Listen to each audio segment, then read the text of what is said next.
What's up guys, it's me again. Today on this channel has absolutely no theme and I just talk about whatever the hell pops into my head on that particular day. We're going to be talking about The Office. Just to be clear, this video is about the 9-season US version of The Office, not the 2-season UK version, because that's the one that I've watched, and also America is the best country on the entire planet. Now if you would please all rise for the national anthem.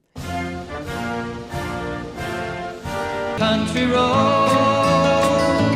I'm Canadian. The Office is a somewhat divisive show, one of the more divisive sitcoms out there, although that assertion is kind of based entirely on my personal experience, so it might not be entirely accurate, but also I am the only person that matters, the world revolves around me, give me your lunch money, nerd. I want to clarify that when I say divisive, I don't mean a 50-50 love-hate split. From what I've seen, most people that have given The Office a try enjoy it quite a bit, and those that dislike it seem to be in the minority.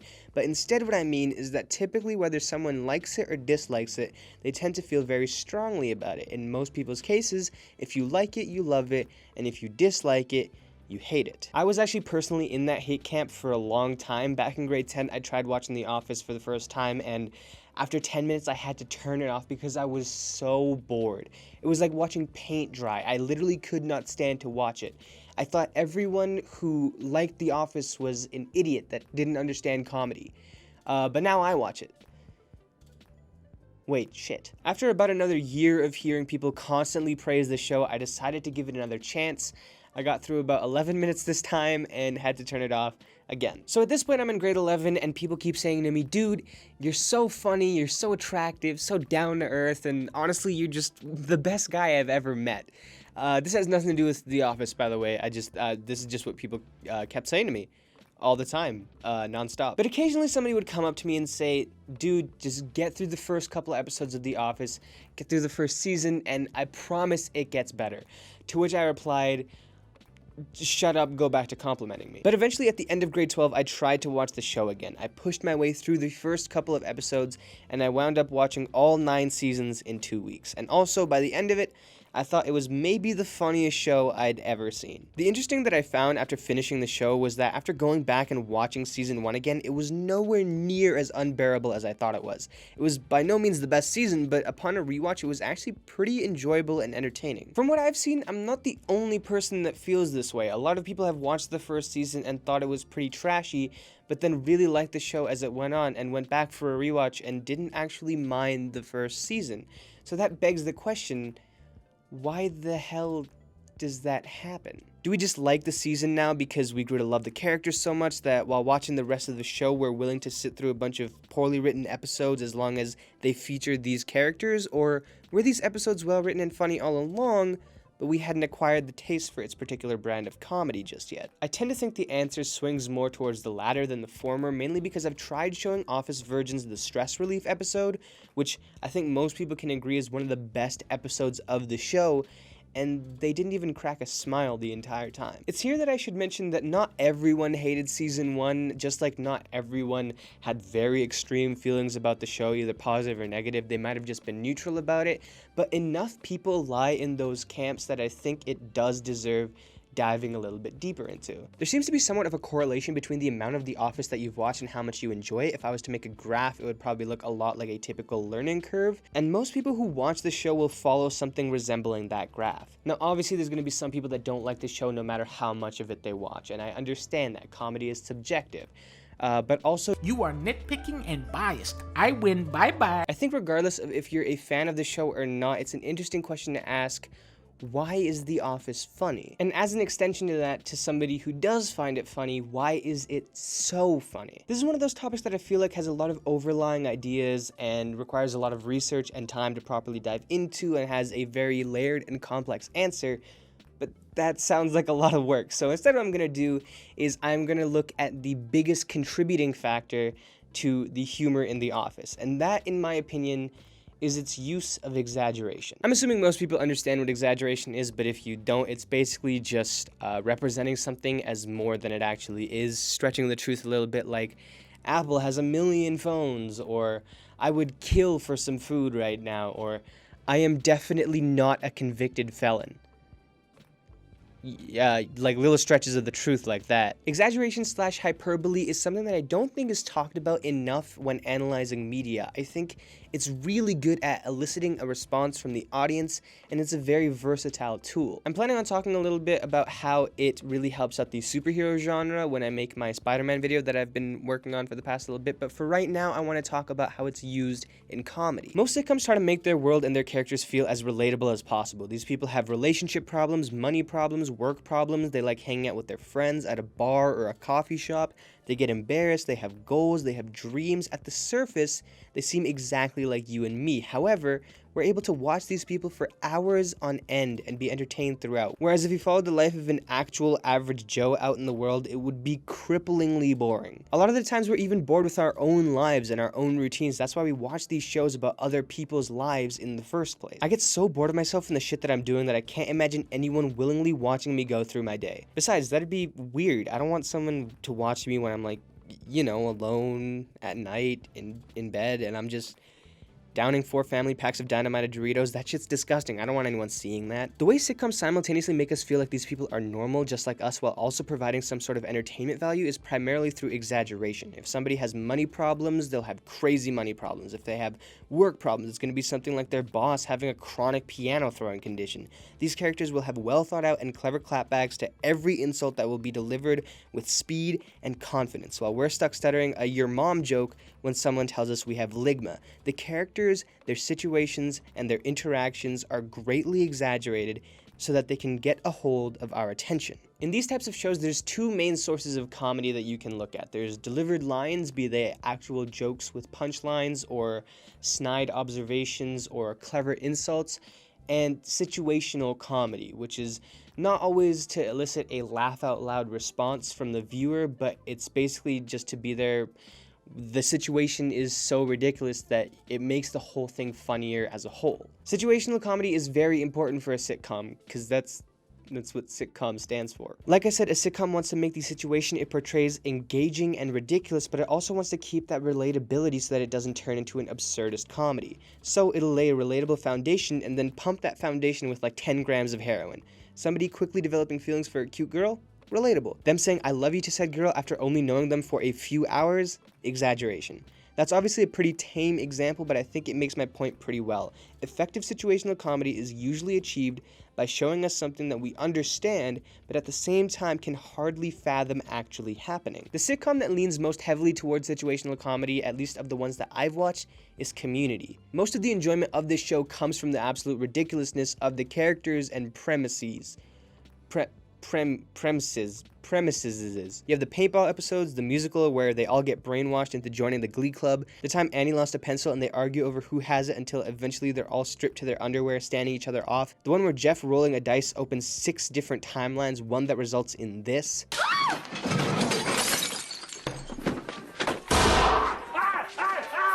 What the hell? Call 911! Ahmed! Help me stop the bleeding! I'm dying! I am dying! Water!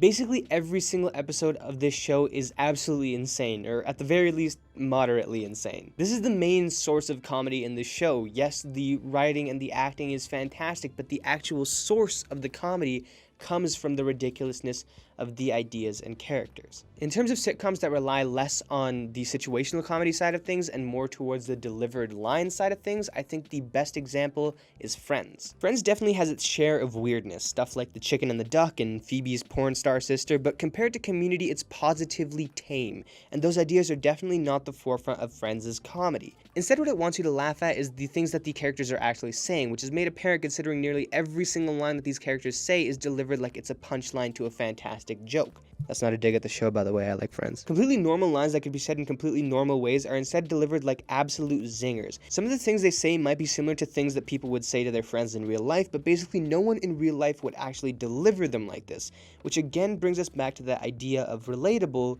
but exaggerated. Chandler is usually talked about as the most relatable character in the show because of his awkwardness and his humor, but when have you actually seen anyone do this?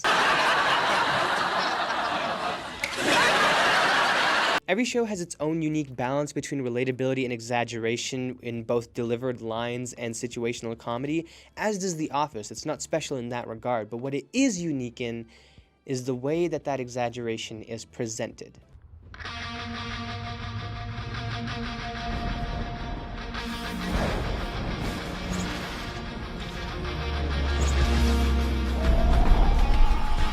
You dare challenge The Office.